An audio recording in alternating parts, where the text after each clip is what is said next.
All right. Welcome to our SMC Income Skill 1. No, so this is one of our businesses here that you could definitely can uh, try and of course start on this income skill. On this video, this will be the introduction to our trading business. Yeah. So we have to consider this as a business. This is just not a skill that you will learn, but this is a business that you could start.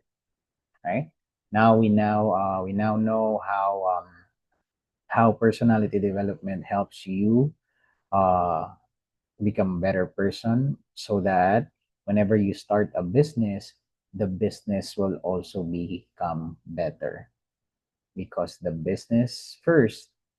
Before your business, you are the business. No, so the trading business is run by you, and this is now going to be applicable for you, and it will work on you because you already know how to master yourself. Now we are mastering a skill and apply it in this business so that you will increase your value in the market, and the market will pay you more because you are deserving to have more. Are you getting the point? All right. So yeah, let's go ahead and dive in. So what is trading, guys? So trading is when you have access the financial market and choosing if you want to trade stocks, forex, metals, or commodities. No, stocks meaning yung mga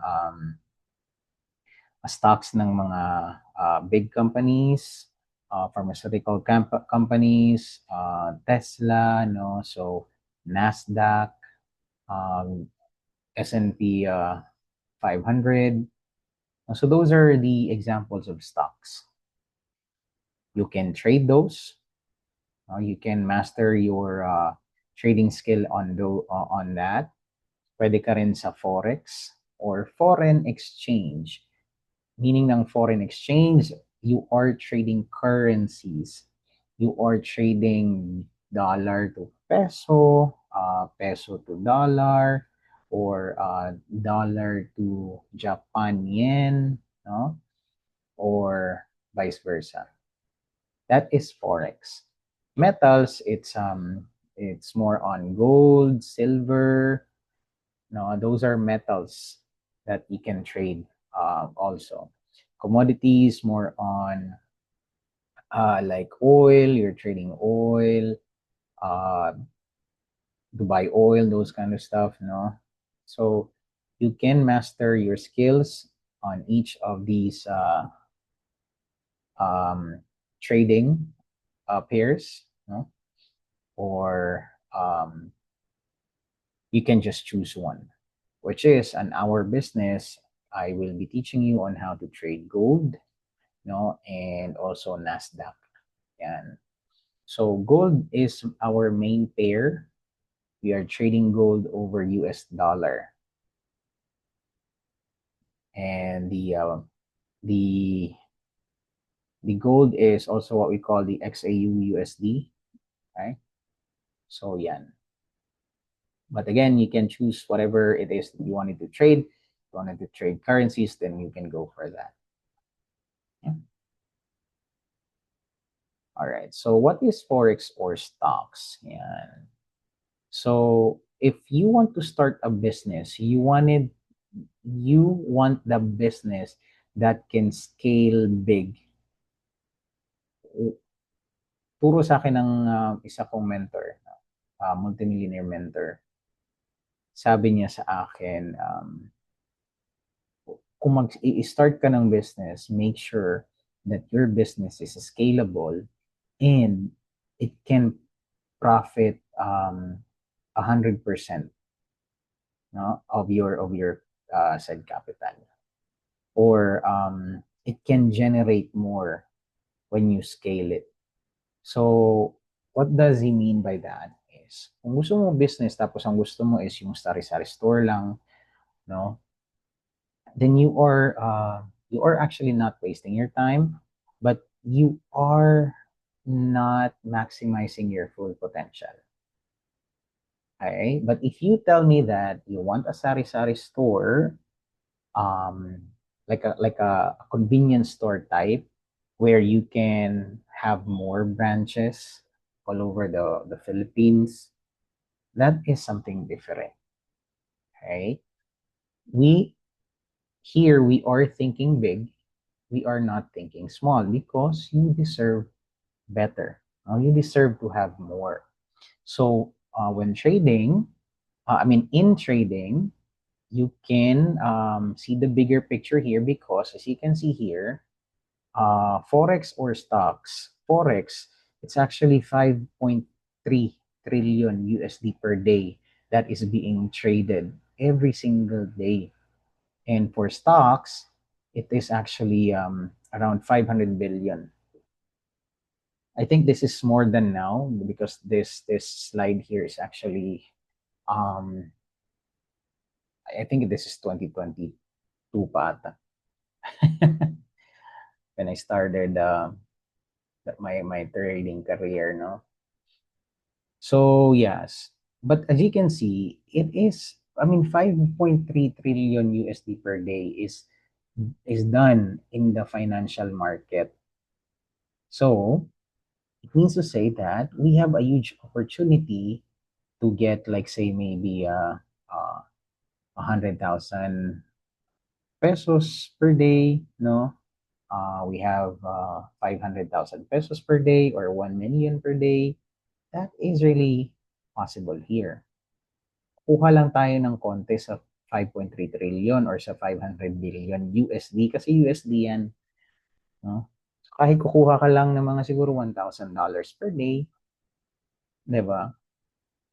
That is the beauty and the bigger picture on having trading as a business.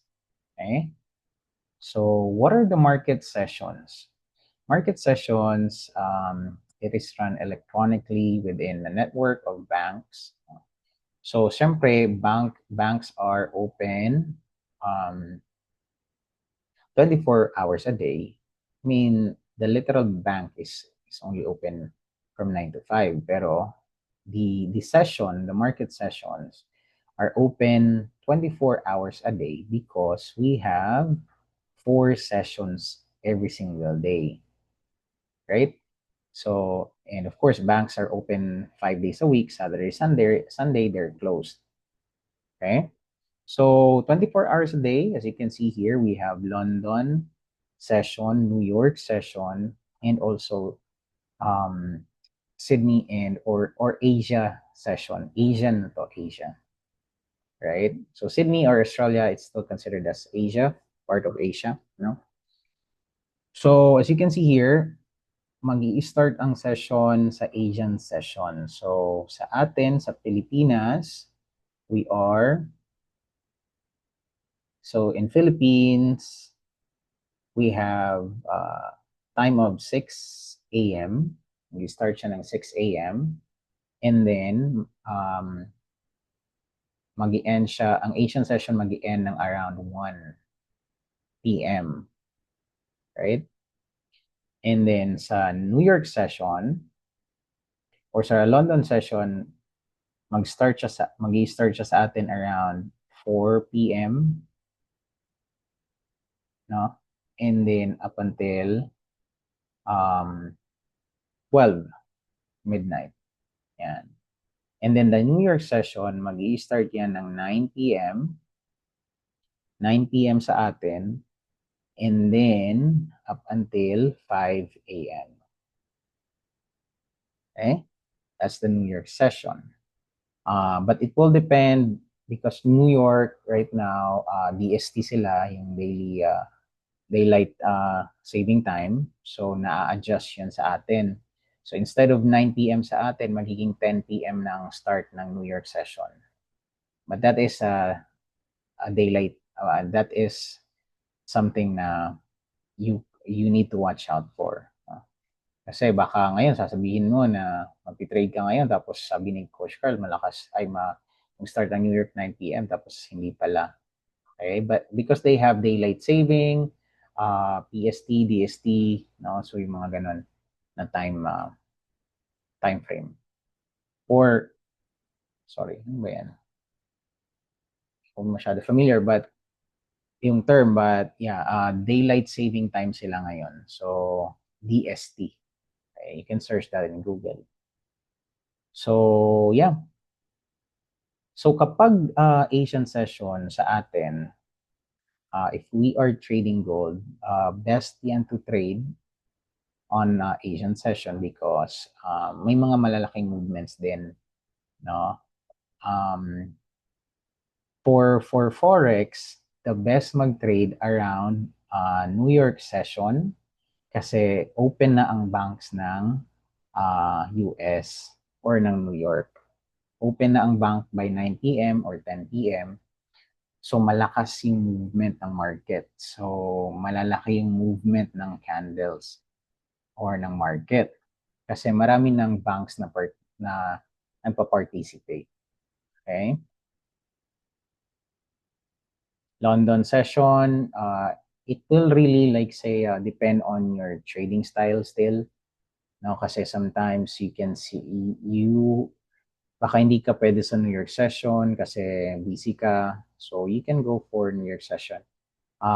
Wala naman siyang talagang technically time frame na kailangan mo sundin kasi our strategy once you see the setup, that's the only time that you will be trading. Doesn't matter if it's London session, New York sessions, or Asian session. Okay. All right. So you can take a screenshot of this and or you can search it in Google. What are the New York session time, London session time? Everything is in Google, guys. Right? So currency pairs. Ayan. So if you are trading forex, we have of course you are trading currencies. So currencies traded in the forex market are ayan, Euro or EUR, AUD. Um, major pairs or most commonly traded pairs are the Euro USD. Ito yung mga major pairs. Yung lahat ng mga USD, no, major pairs ang tawag dyan. NZD USD, GBP USD, USD CAD, USD JPY, and so on. Okay? Pairs without USD, kung kunwari NZD, NZD EUR, those are called minor pairs. Bakit sila minor? Because as you can see, the biggest banks na nagpa-participate is US dollar. As you can see, US dollar is the main country in the world. Kaya siya major because it has the USD pairs in it. Okay? Pairs with currencies outside the usual currencies traded in the forex market are called exotic pairs. All right. So this is very easy to understand, guys. No? If you are trading forex, you are trading currencies. If you are trading stocks, you will be trading Nasdaq, Tesla, yung mga stocks ng company. If you are trading metals, you are trading gold or XAU-USD. Yan ang gold or gold spot. Okay? So what is the market concept? So market concept, this is just like a matter of understanding or knowing that market will only go up or go down. So it's like the game tug of war. No? So for example, Euro USD, Euro over USD. So this is Euro and this is the US dollar. So kung nag-buy ka sa Euro, ibig sabihin you are selling US dollar. Right? So, gusto mo na tumaas yung euro kasi you are buying. Gusto mo tumaas yung euro over US dollar. Now, if the market decides that mas mataas yung US dollar kaysa sa euro, then you should already know that you're buying you are losing the tug of war. Okay? So market can go up and can go down. Yan lang yung way ng market. Either go up or either go down. Either it will go in your favor or it will not go in your favor.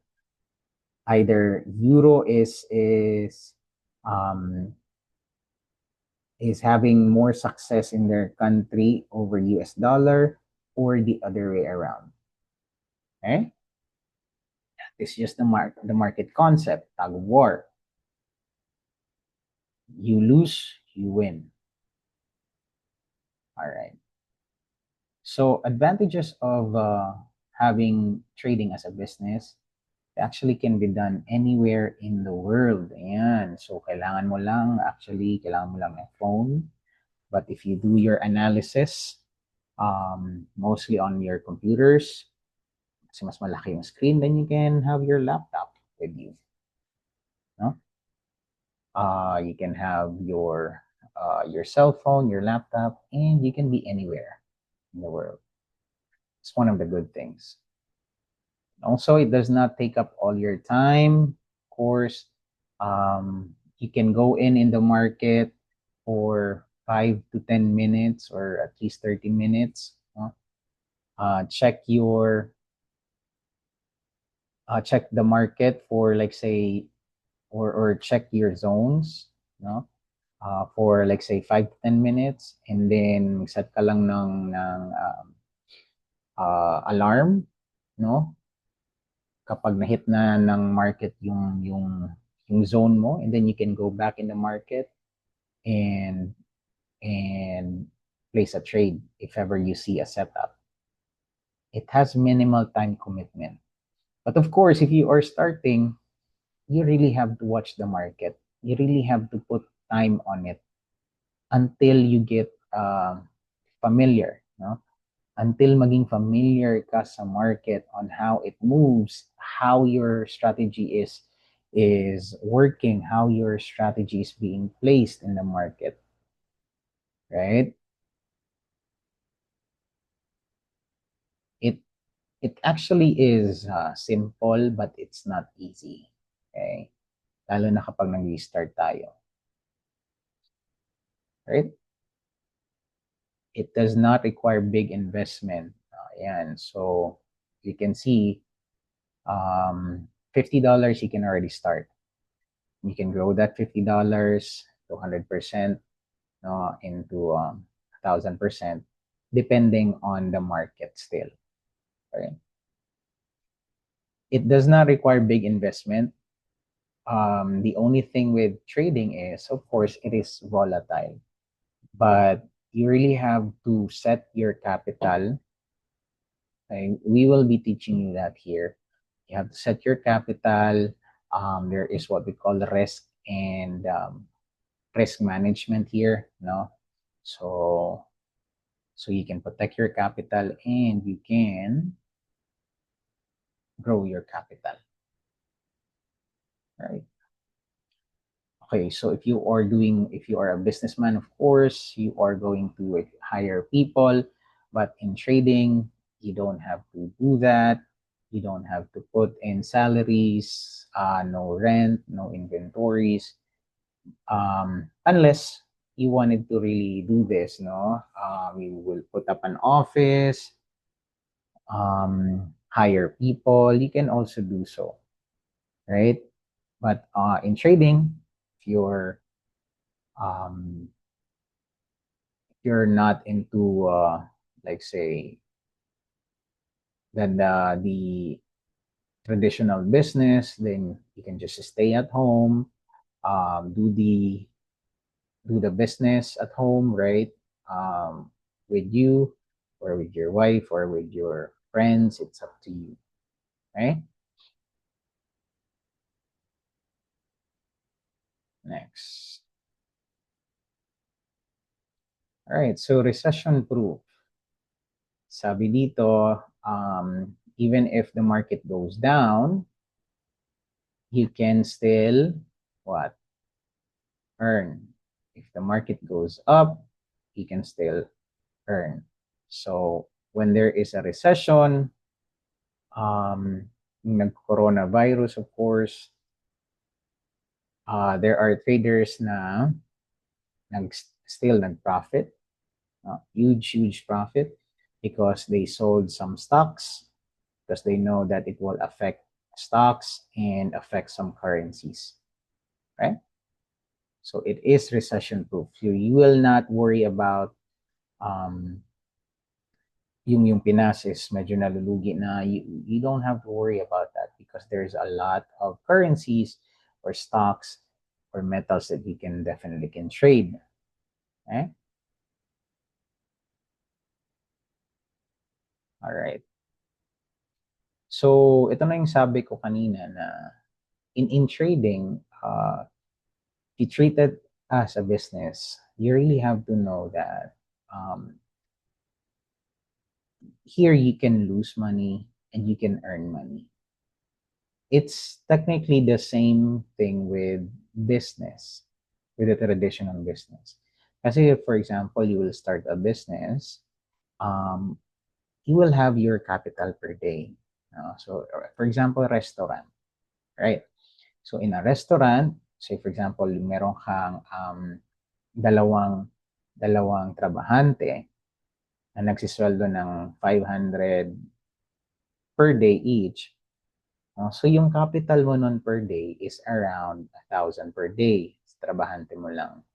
What about the bills? And so, say for example, your capital per day is around 3,000 pesos, no? Or $50 per day. Yan, sa traditional business mo.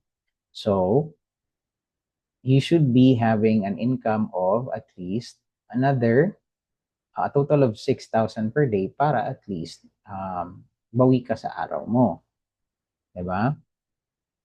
But if wala kang customer sa restaurant business mo, then you are losing $50 per day or 3,000 pesos per day sa overhead expenses mo. Dito naman, sa trading, it is technically the same. If you set your limit na maglo-lose ka lang or your per day capital is around $50, you can definitely do that. No? So you are willing to lose ka lang around $50, but you are also willing to earn $100. So that's like 100% return or times 2 return. Diba? So it is the same concept.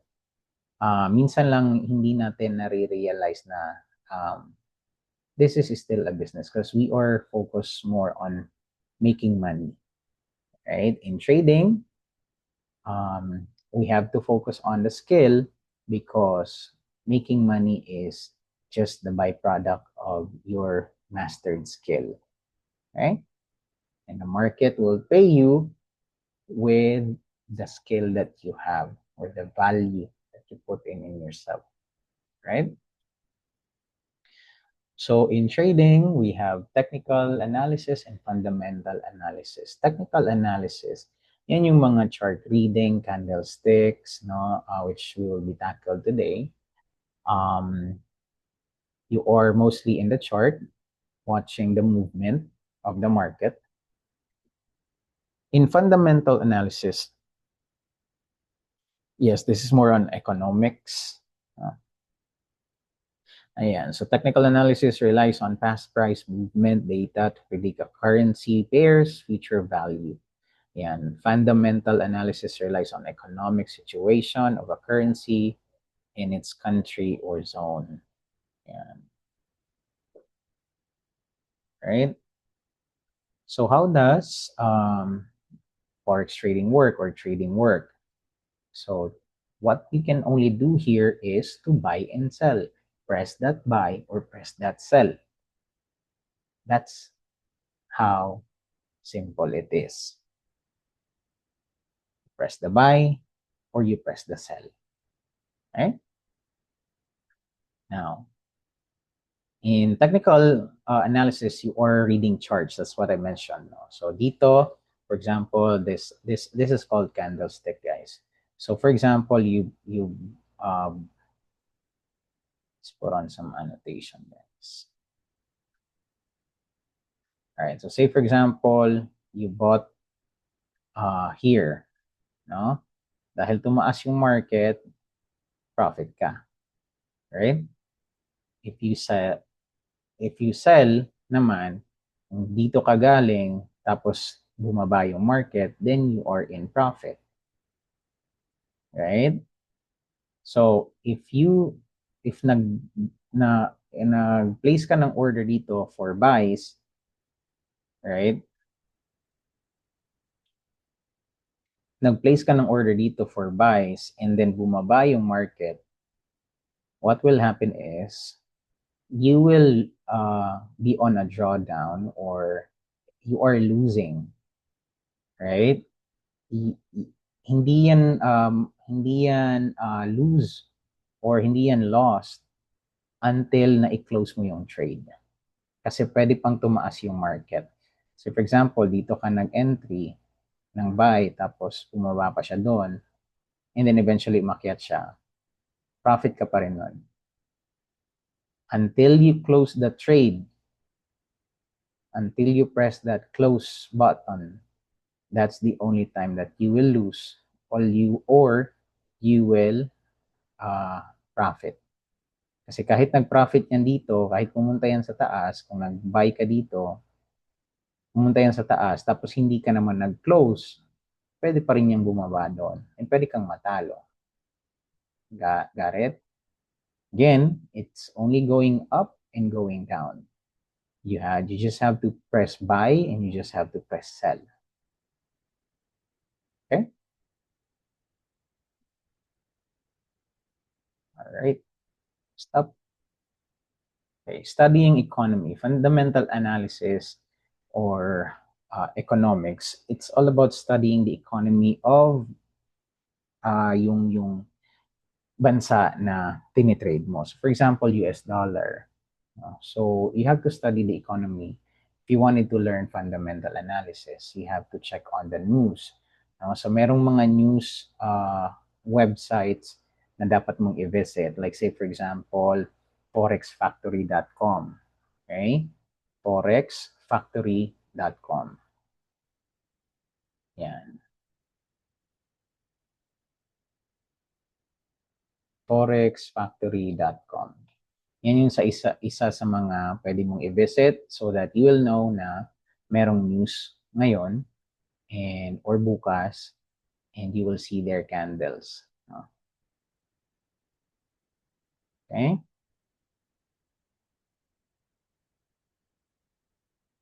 Right. So that is fundamental analysis. You have to study the state of the country. So, di mo alam, nagtitrade ka doon ng buy tapos yung country pala is meron ng gera, meron ng war. So, most probably, you should not buy kasi bababa yung economy ng bansa. Okay? All right. So, currency exchange rates. Okay, so this is the explanation of the pairs. So, Euro USD. So, the first one, the Euro is the base, is what we call the base currency. Right? The second one is the quote currency. And then, meron silang price or value. Yan. Every pairs meron yung value. So, sa Euro USD, the price amount is 1.3778 and then may maliit na 2. So this one here is called the PIP. Itong mga malalaking numbers is called the PIP or PIP, points in percentage. Okay? Itong maliit naman is a fractional PIP. Normally, how we can read the pips is, for example, ito 137782. For you to read the pip, you have to remove mo lang tong 1, itong first one, tsaka itong last one. And then focus on the 4 numbers. 4 numbers inside the amount. So 3778. That's how you read the pips. And then dito naman, mag-start ka ng tens. Ones, tens, hundreds, and then thousands. Okay? Ones, tens, hundreds, thousands. Yan. So, for example, dito 3778, makiat siya ng 3779, then that's 1 pip.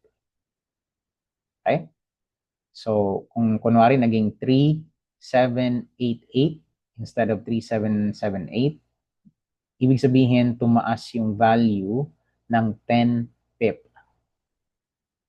Okay? 10 pip. Yan.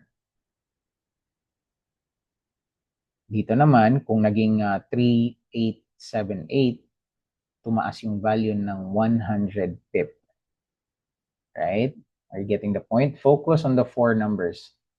Yan. So, pag sinabi ko na 20 pip stop loss, ibig sabihin dito yon. So, instead of 3778, magiging 3758 minus 20 lang. Yung 3778 minus 20, that's 3758. Okay?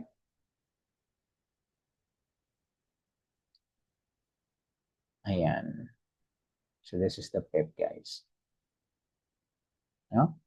So, 0.2 pips, fractional pips, tanggalin mo lang yan, and then focus on the 4 numbers inside the price amount. 10, 20, ones, tens, hundreds, thousands. Yan. All right, bid and ask price. Okay. So, bid and ask price, for example, well, technically, bid and ask price, so for example, nag-buy ka sa, hold on. For example, nag-buy ka sa amount na 1,000, no? Kung meron siyang ask price, no, na 1,200, instead of you placing your entry sa amount na 1,000, pupunta siya doon sa 1,200 kasi yun yung ask price ng market, no? And bid and ask price, yung difference nun is called the spread. Yan, it's called the spread. The difference between the bid and the ask price is called spread. It's called spread. Okay? Spread lang. The sandwich spread. Okay? So, yes. So basically, you will see this in the market. Right? Huwag kayong magtaka, kunwari, sa gold, sabi ko na you have to buy 3948, tapos yung entry nyo nasa 3950 na.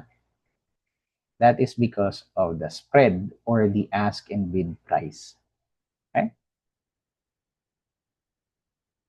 Next. Ayan. So, lot sizing. Okay. So, we have this what we call standard lot size here, which is 1 lot size. Now, mini lot is 10.10 and then micro lot is 0.01. So, kung $50 ang iyong capital, you have to go for micro lot only, 0.01. $1,000, you can go for 0.10. Huwag ka mag-i-standard lot size. unless very confident ka talaga dun sa setup mo.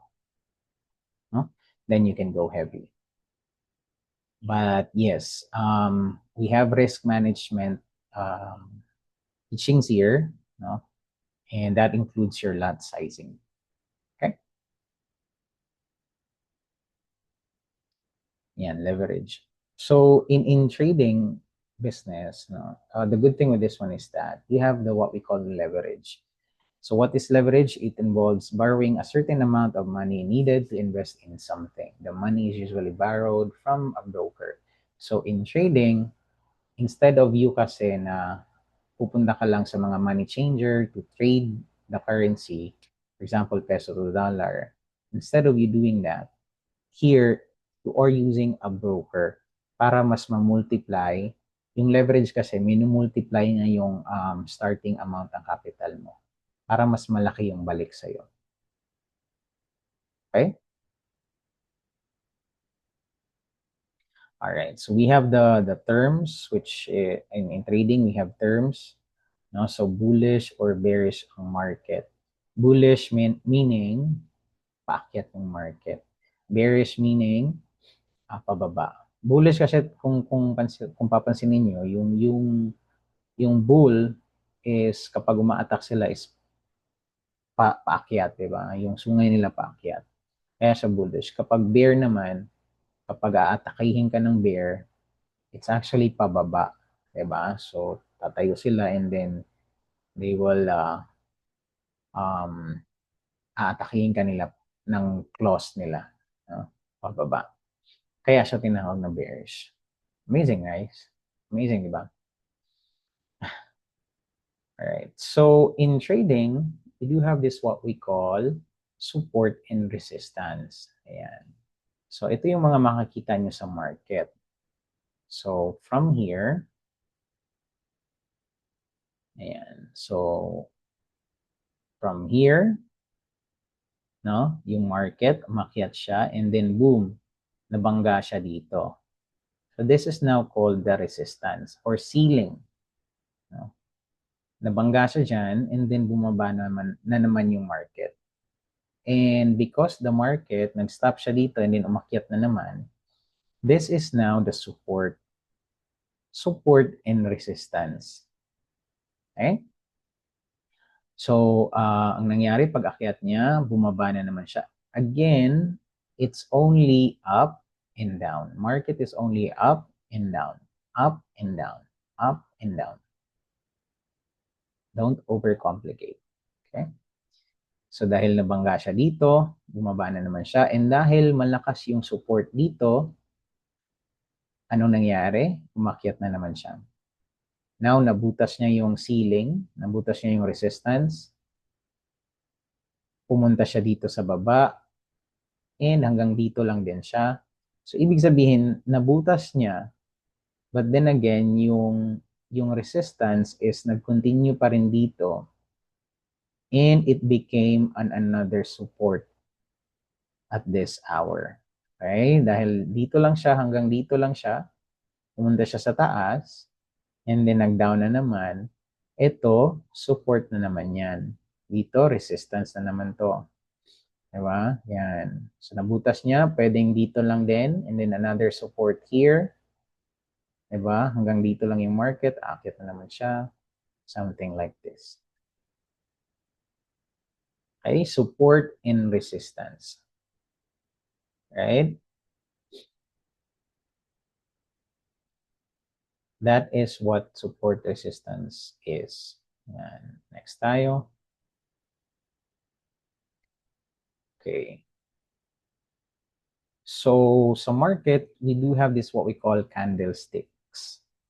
Okay. Candlestick is a type of price chart used that displays the high, low, open, and closing prices. Yan. What is a candlestick behavior? A method of reading price charts shows you who is in control. Diba? Remember, it's just a matter of tug of war. So this is the candle. These are the candlesticks, guys. Yan. So, meron tayong tinatawag na open and then close. Right? Itong tawag sa ganito, this is called wick. Wick. Right? Si market, nag-open siya dito na candle or dito na area. Ito yung open ng candle. Dito nag-start yung candle. Now, bumaba konti yung candle, and ito yung naging low niya, hanggang dito lang siya, and then umakyat na naman siya doon. So, ang nangyari dito is, nag-open ng ganyan, bumaba, umakyat, no? Umakyat hanggang dito, yan, sa high niya, and then bumaba, and nag-close dito. Okay? Ulitin ko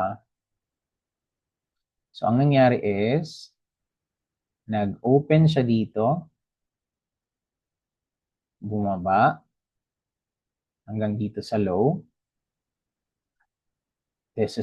Tapos umakyat na naman siya, hanggang dun sa taas, hanggang dito. And then bumalik, and nag-close dito. Right? So, this is now a green candle. It means a bullish candle. Bullish candle. Right? So kung nag-close yung candle dito, 'di ba? Yung next candle mag-open din siya align dito. Ayan. So dito din nag-open 'yan. So it turned out na yung next candle lang, itong next candle is a bearish candle. Pababa na candle. Ito paakyat na candle, ito pababa na candle. So dahil nag-close yung market or yung candle dito, dito din mag-open yung next candle. Observe it in the chart, guys. So nag-open siya dito and then umakyat hanggang dito. Nag-create ng wick, di ba? Ito. And then bumaba na naman siya doon hanggang dito sa low ng candle. And then umakyat balik and nag-close dito. Open and close. Alright? So say for example, itong next na candle is hindi siya bearish candle. Ang mangyayari niyan is, dahil nag-close yung candle dito, dito siya mag-open. Pero, wala na to. Ang mangyayari is, aakyat siyang ganyan, magko-close ng candle dito. Green candle dito. Are you getting the point? Yan. Okay? Next. Napakasimple lang, guys. Ayan, reading candlestick behaviors. Ayan. So, dito, strong buyers in control. Ayan. Dahil malaki yung candle, yung body ng candle. Sorry, nakalimutan ko emphasize yung body dito. This is the body of the candle. Again, the body and then the wick. Right? So, next. So, dito, yung body ng candle is masyadong malaki. So, it means that there are strong buyers in the market. Strong yung buyers. Dito naman, maliit lang yung candle, yung body ng candle, and napakalaki nung wick or napakataas ng wick. Ibig sabihin, nag-open yung candle dito, and then pinush niya pataas. And then again, meron ng papunta or meron ng mga dumating na sellers, kaya pinush nila to pababa. Kaya ganito ang nangyari. Bumalik siya doon and then nag-close dito. Kaya nangyari yung candle. Right? You seeing the point, guys? Okay. Ayan. So, kapag nakakita ka ng ganito, this one is also called hammer candles, no? So this is continuation, no, kasi malaki yung body ng candle. Itong ganitong candle is an indecision candle. So ibig sabihin hindi natin alam kung aakyat ba yung market or bababa. Or aakyat ba yung candle or bababa. No? So most of the time kapag nakikita nyo to, you just have to wait for the next candle. Okay? Yeah, it's going to be the same for red candles, guys. You know, no? Red lang siya. Right.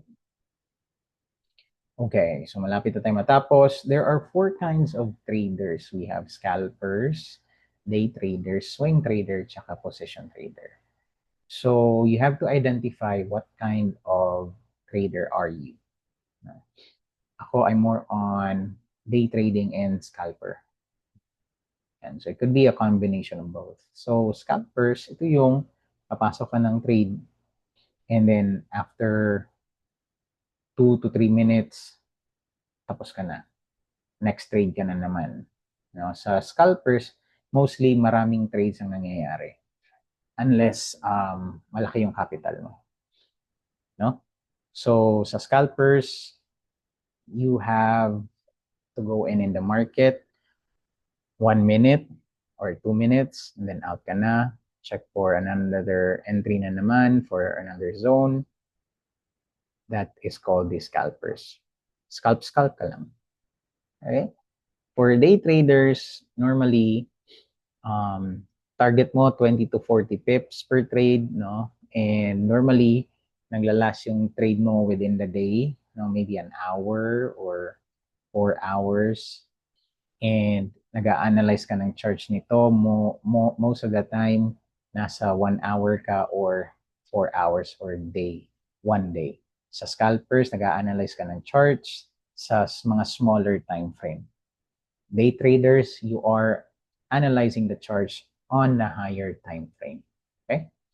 Swing traders naman, minsan naglalas yung trades nila around less than a week or a week, within a week. No? And they're more on weekly charts, daily charts, 4 hours, and 1 hour.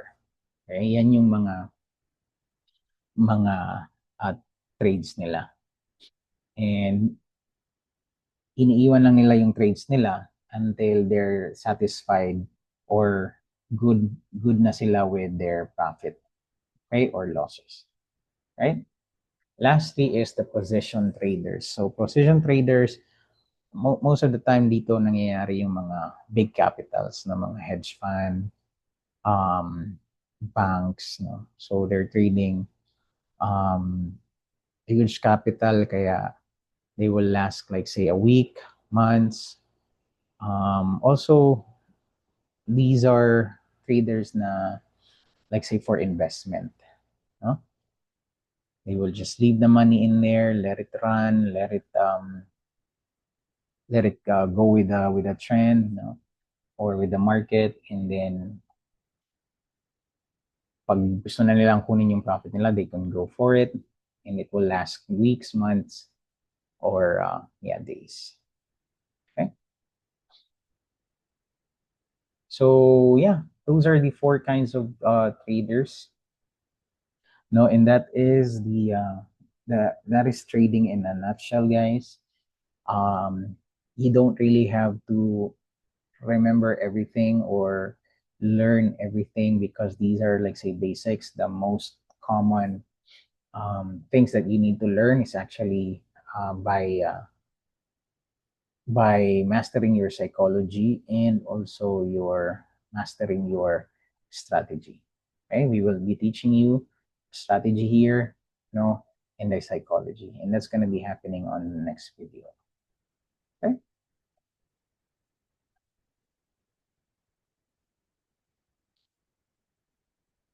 Right, so meron pa pala yung isa dito.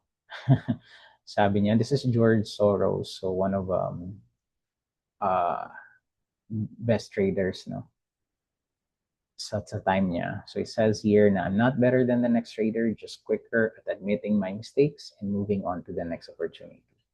because here you can in trading you cannot be affected with your emotion. All right, the market does not it will not respect your emotions here. Okay, it's not looking at your emotion. It is just giving you the money and or getting your money out from you, right? That's just how the market goes. Wala siyang emotion, wala siyang care sa feelings mo, no? So if you lose, then check why you have a lost trade, no? And then move on. That's just how it goes. Okay? All right, well, congratulations. Well, see you on the next video. Peace out.